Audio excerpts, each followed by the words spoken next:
자, 이번에는 일반 선택 과목인 공통 과목이 아닌 일반 선택 과목인 수학 1, 2 확률과 통계 미적분에 대해서 얘기를 해보겠습니다. 아마도 문과 학생들은 공통 수학을 이제 공통 수학이 아니라 1학년 때 배우는 그 그냥 수학 있죠? 수학 과목을 반드시 배워야 될 것이고, 그 다음에 어문, 예를 들어 어문 계열이면은 지금으로 이제 지금 기준에서 문과 학생들은 요걸 공부하시고 수학 2를 공부하시고 확통을 공부하시면 됩니다. 시험 범위가 이렇게 나왔어요. 문과 요렇게. 그러면은 사실 볼게요. 여기 보면은 함수의 극한과 연속, 미분, 적분, 다항함수에 대한 것은 우리 지금 배우던 그 미적분 1의 내용하고 똑같습니다. 여기 뭐 확률과 통계, 경우에서 확률 통계 배우던 거 똑같고요. 이 수학 원이 문제가 되는 건데 여기에 삼각함수가 들어가 있어요. 지수함수, 로그함수도 들어가 있습니다. 이것 때문에 진짜 많이 어려워진 거예요. 사실은 우리가 수학 원 파트에서 뭐 주축을 이루고 있던 것이 이 미적분 1 말고 사실은 뭐 1학년 2학기 때 다 수열 파트를 배우지 않았습니까? 그런데 이것이 수학 원 과목으로 오면서 지수 함수, 요구함수 이게 미적분 2에 이제 앞쪽에 있었던 거죠. 그리고 삼각함수 이것도 미적분 2에 있었던 거예요. 그 다음에 수열 원래 있었던 건데 수열의 내용이 얼마나 많습니까? 파트가 등차 수열, 등비 수열, 여러 가지 수열, 그죠? 그 다음에 여러 가지 수열 끝나면 수학적 귀납법 그 안에 점화식까지 들어가 있거든요. 그 수열 파트가 이제 굉장히 큽니다. 아니 근데 그 앞에 삼각함수도 배워? 여기 보시면 사인 법칙, 코사인 법칙이 추가됐죠. 사인 법칙, 코사인 법칙. 그러니까 길이들을 구하는 문제들인데 아시다시피 우리 코사인 법칙이 이게 빠지면서 길이를 구하기가 설명하기가 굉장히 많이 어려워졌습니다. 이 가르치는 사람들 입장에서는 사실은 코사인 제2 법칙으로 바로 구할 수 있는 그 길이들을 가지고 그걸 쓰면 안 되니까 여러 가지 다른 갖가지 도구들을 사용해 가지고 돌아 갈 수밖에 없었기 때문에 아마도 많은 선생님들께서는 그냥 코사인 제2 법칙 외워라, 바로바로 쓴다 이렇게 하셔가지고 그냥 외우게 하셨을 거예요. 저도 사실은 그랬고요. 근데 이제 그게 들어와요.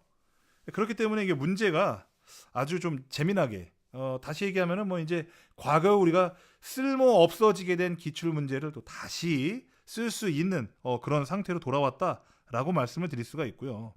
그 다음에 이제 시컨트, 코시컨트, 코탄젠트 함수, 그러니까 역수 함수에 대해서는 미적분으로 이동했다. 여기 지금 제일 아래 있는 요 미적분인데요. 요것은 이제 지금 나와 있는 그 미적분 2 내용 있죠. 초월 함수의 미적분 이런 것들인데 그런 것들이 이제 여기 미적분으로 넘어간 거죠. 미적분 2에 있는 내용들이. 그래서 수학 1이 이게 아마도 2학년 1학기 때 뭐 가형을 하든 나형을 하든 둘 다 그 배울 수밖에 없는, 왜냐면 이제 이걸 모르고는 위계상 다른 과목들 이 미적분이라든지 그다음에 수학 2를 공부를 할 수가 없기 때문에 이 위계 때문에 얘는 어쩔 수 없이 누구나 공부해야 되는 과목이 되는데 그게 굉장히 커졌습니다. 그래서 문과 학생들이 2학년 1학기를 대하는 자세가 완전 달라졌어요. 그러니까 1학년 겨울방학 때 발등에 더 많이 불이 떨어진 거죠. 그래서 그 부분을 1학년 때부터 미리미리 학생들한테 많이 좀 고지를 해주셔야 될 것 같아요. 2학년이 많이 힘들어졌다. 너네들이 뭐 작년하고 비교할 필요는 없지만 가르치는 선생님 입장에서 준비할 것들이 굉장히 많아졌고 그로 인해서 문제집의 개편들이 많이 될 거기 때문에 그러니까 새로운 요 연결고리, 문제를 내기 정말 좋은 연결고리가 빠져 있다가 이번에 다시 추가됐기 때문에 도형을 활용한 문제들 너무 많이 나올 수 있고 그래서 이 부분 이게 지금 뭐 단어는 이게 세 개를 보이지만 사실은 이 세 개가 다 모두 굉장히 큰 덩어리들이거든요. 지수함수, 로그함수이지만 지수, 로그하고 함수까지예요. 그러니까 당연히 이것만 해도 파트가 크죠. 뭐 보통은 4단원, 또 짧게는 지수함수, 로그함수 이렇게 되긴 하지만 또 로그를 설명할 때 지수와의 관계를 설명해가지고 여러 가지 이제 내용을 전개한다고 했을 때에는 사실은 두 단원으로 가르치기에는 조금은 무리가 있죠. 왜냐하면은 지수 함수를 가르칠 때 로그를 알고 있는 것과 로그를 알지 못하는 것이 다르거든요. 그래서 일단은 뭐 그 부분에 있어서 이 수학 원이 좀 많이 여기서 그러니까 수포자를 줄여준다? 라는 게 고등학교 1학년 수학에서는 어느 정도 이제 말이 됐지만 2학년 때 수포자가 되는 아이들을 더 많이 양산할 수 있는 그런 오류에 빠질 수밖에 없는 거죠. 왜냐면 전체적인 다이어트를 하기가 참 힘들잖아요. 그죠? 고등수학 과목을 전체적인 면에서 봤을 때 많이 뺀다? 어렵습니다. 사실 계속해서 다이어트가 돼가고 있는 과정이지만 사실은 뺄 게 없어요. 이제 뺄 게 없다고 해도 이게 과언이 아닙니다. 그런데 1학년 때 부담을 줄여주자는 그러한 목소리에 귀를 기울이다 보니까 당연히 풍선 효과처럼 한쪽은 쑥 누리가 다른 쪽은 쑥 튀어나올 수밖에 없는 거죠. 그래서 수학원이 상당히 어떤 터닝 포인트가 될 수 있는 수포자로 이제 빠져들 것이냐 아니면 빡세게 공부해서 살아남을 것이냐를 결정하는데 아주 중요한 포인트가 될 것이다 라고 돼 있고요. 뭐 수학 2는 지금 해당하는 그 미적분 1에 관한 그런 내용들이기 때문에 뭐 전혀 어렵지 않게 할 수가 있고요. 환율 같은 게 마찬가지입니다.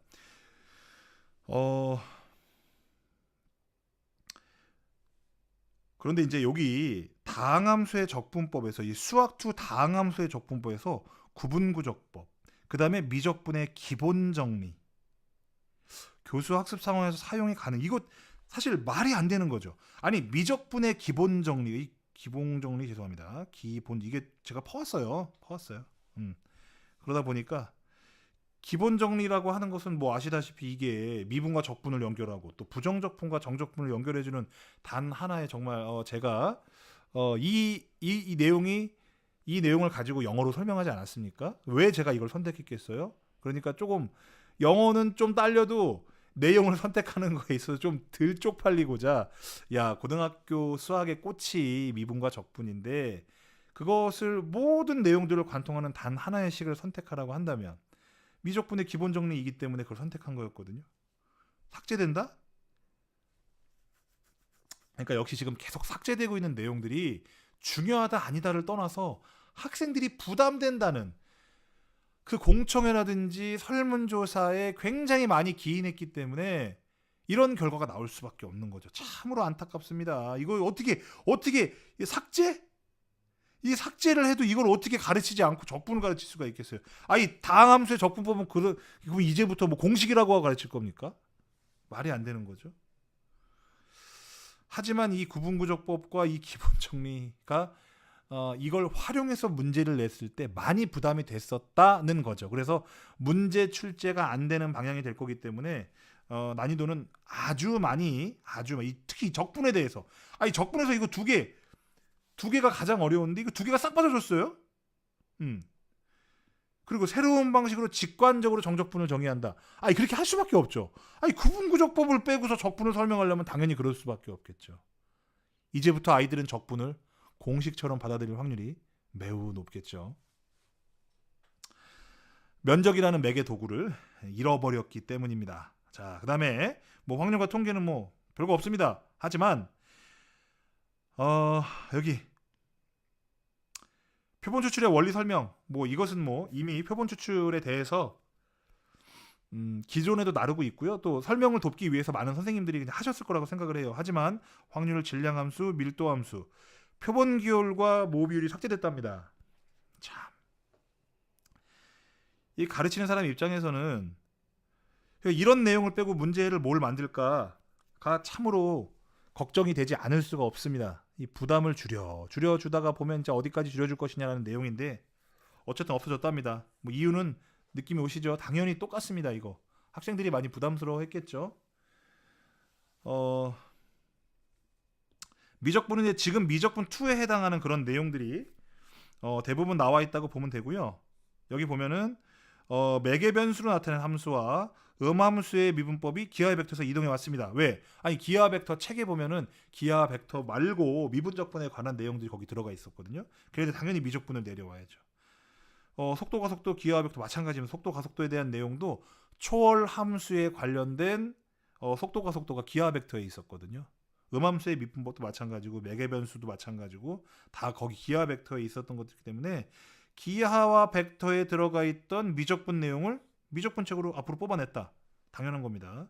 그 다음에 적분법에서 정적분과 급수의 합 사이의 관계 정적분과 급수 좀 많이 어려워했었죠. 근데 이게 미적분 1에서도 있었다는 거 아닙니까? 그죠? 그러니까 미적분 1에서 즉 여기 다항함수의 적분법에서 정적분과 급수 어려워했었는데 요거를 구분구적법을 없애니까 가르칠 수가 없죠. 여기서. 그러니까 당연히 일로 밀어버린 거예요. 자, 안타깝습니다. 이게 지금 적분이 어렵지만 사실은 적분이라는 큰 덩어리에서 고등학교 때 배우는 게 어떤 빙산의 일각인데 그래도 개론 정도의 속성을 가지기 위해서는 반드시 필요한 내용들이 학생들의 그 난이도 부담이라는 그 이유로 너무 많이 삭제가 됐습니다. 좀 너무 안타까운 부분이 있고요. 가르치실 때 원리를 이행하는 그런 수준에서 한 번 정도 가르치시는 것이 좋을 것으로 보이지만 학생들의 항의가 또 만만치 않겠죠. 시험에 나오지도 않은 걸 왜 이렇게 시간을 들여서 가르치냐 뭐 이런 얘기를 할 수가 있으니까요. 자, 그래서 사실 뭐 크게 바뀐 내용들에 대해서는 뭐 어디나 쉽게 찾으실 수 있겠지만 또 제가 말씀드린 것처럼 우리 이과 수학을 지금껏 열심히 가르쳐 오신 그런 선생님들께서는 뭐 이게 뭐가 어렵냐 뭐 당연히 그냥 목차만 봐도 알 수 있는 거 아니냐라고 말씀하실 수도 있겠지만 이제 중학교 수학을 가르치시다가 고1 수학만 가르쳐 오시다가 이제 점점 더 공부를 해야겠다고 생각하시는 분들이 뭐라 그럴까요? 알 수 없는 그런 불안감에 휩싸여 계실 그런 분들을 위해서 제가 만들었고요. 일단은 결론은 부담이 줄었다. 왜냐? 학생들의 부담이 줄었으므로 우리의 부담도 줄었다. 이겁니다. 그래서 고1까지만 가르치시는 선생님들 또는 뭐 문과까지만 가르치시는 선생님들 부담이 많이 줄었기 때문에 더 많은 분들이 그러니까 사람들마다 장기가 다 다르거든요. 어려운 문제를 잘 푸는 선생님, 설명을 잘해주는 선생님. 근데 어려운 문제까지 잘 풀면서 설명을 잘하는 선생님 역시 많지 않습니다. 문제를 잘 풀도록 하는 그런 트레이닝은 할 수 있으나 설명을 잘하게 되는 트레이닝은 그 수학 문제를 잘 풀게 하는 트레이닝보다 훨씬 발전 속도가 더뎌요. 자기가 살아온 자기 성향하고 관계가 있기 때문이에요. 저는 개인적으로 설명을 잘하는 사람이 수학 실력을 늘리는 편이 훨씬 더 빠르고 효율적이라고 생각합니다. 통계적으로도 이런 분들이 훨씬 더 많을 거예요. 그러니까 뛰어난 강사가 되신 선생님들 중에. 그래서 설명을 잘 해주시고 아이들하고 의사소통을 잘 하시는 많은 선생님들께서 많이 도전하셔서 고등수학의 부담을 많이 줄이셨으면 좋겠습니다. 저는 지금 이번에 교육과정 개편과 더불어서 선생님들을 위한 강좌를 만들고 있어요. 그러니까 이론 설명을 할 때 학생들에게 하는 게 아니라 그러니까 학생들에게 하면 사실은 그 내용을 전달하는 데에만 집중을 해야 되는데 선생님들을 위한 강좌에는 단원 간 관계, 그 문제가 출제되는 경향을 해석하고 사실 1학년하고 2학년 때 배우는 내용들은 애들은 그냥 그때그때 배우는 내용에 충실한 거 그 이후에 다른 것을 바랄 이유가 없습니다. 그런데 가르치시는 사람들은 그게 아니잖아요. 입체적으로 아이들한테 보여주어야 하고 그리고 때로는 필요한 예시를 위해서 다른 내용들, 대학 수학에 대한 내용들을 살짝 빌려오고 여러 가지 이미 교육과정상 없어진 내용들을 마치 코사인 제이 법칙처럼 끌어다가 이것을 설명해줘 그냥 쓰게 만드는 그런 것들 로피탈의 정리처럼 그러니까 교육과정에는 없지만 썼을 때 굉장히 문제풀이 스피드를 빠르게 해줄 수 있는 그런 가르치는 사람이 반드시 알아야 될 내용이 배우는 사람이 알아야 될 그 내용의 범위와 완전히 다르거든요. 그래서 가르치는 선생님들을 위한 강좌를 제가 만들고 있습니다. 그래서 그것을 빨리 완성을 해서 선생님들께 좀 보여드리고 싶고 선생님들께서 많이 도전하시면 좋겠어요. 고등수학이 점점 더 앞으로도 어쩔 수 없이 지금까지 그래 왔으니까요. 계속해서 다이어트하고 있거든요. 계속해서 줄어들고 있어요. 더 많은 선생님이 부담 없이 가르칠 수 있는 과목이 점점 더 돼가고 있습니다. 그래서 수학이 정말 딱 봐도 수학 선생님, 딱 봐도 물리 선생님 같은 그런 선생님들, 물론 훌륭한 선생님들이시지만 그런 선생님들 뿐만 아니라 정말 끼가 넘치고 정말 그 학생들하고 잘 교류하는 그런 재능 있는 많은 선생님들이 훨씬 더 적은 부담을 가지고 부담할 수 있는 그런 도전할 수 있는 그런 고등수학 과목이 되기를 저는 진심으로 바라고 있습니다. 마지막까지 시청해주신 선생님들께 감사드리고요. 학생들에게도 감사드리고 저희 채널 지금 많은 메이저 문제집들의 필수 예제들 지금 고1 같은 경우에는 뭐 센수학, 개념원리, 그다음에 RPM, 그다음에 라이트센, 수학의 정석 필수 예제들 다 풀어놨습니다. 무료로 올려놨기 때문에 학생들이 학원에 왔을 때 우리 교재가 뭐 센수학이다. 근데 얘는 정석이 있어. 이미 정석이 있으면 그거 버리라고 할 수 없잖아요. 그럼 그럴 때 저희 채널을 추천해 주셔서 저희는 필수 예제만 다루니까 필수 예제의 내용을 녹이는 게 제 목표예요. 따로 이론 강의를 듣고 물론 이론 강의만 하면 더 많은 부분을 깊이 입시적으로 다룰 수 있죠. 자, 그런 강의도 이미 있습니다. 저한테도. 하지만 필수 예제 채널에서는 아이들이 필수 예제만 봤을 때에도 그것과 관련된 개념 설명을 거기다가 상당 부분 녹이려고 합니다.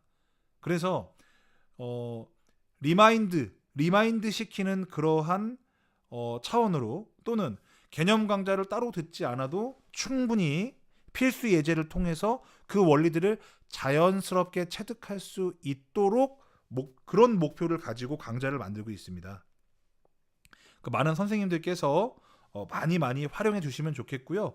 또 채널에 오셔서 많이 의견도 보내주시고 하신다면은 앞으로 제가 앞으로 구글에 있는 교육 과정을 만드는 그런 프로그램을 통해서 앞으로도 계획이 굉장히 많습니다. 그래서 많은 선생님들의 의견을 나눌 수 있는 그러한 장이 저의 채널이 되었으면 하는 그런 간절한 바람이 있습니다. 많은 선생님들의 참여 부탁드립니다. 감사합니다.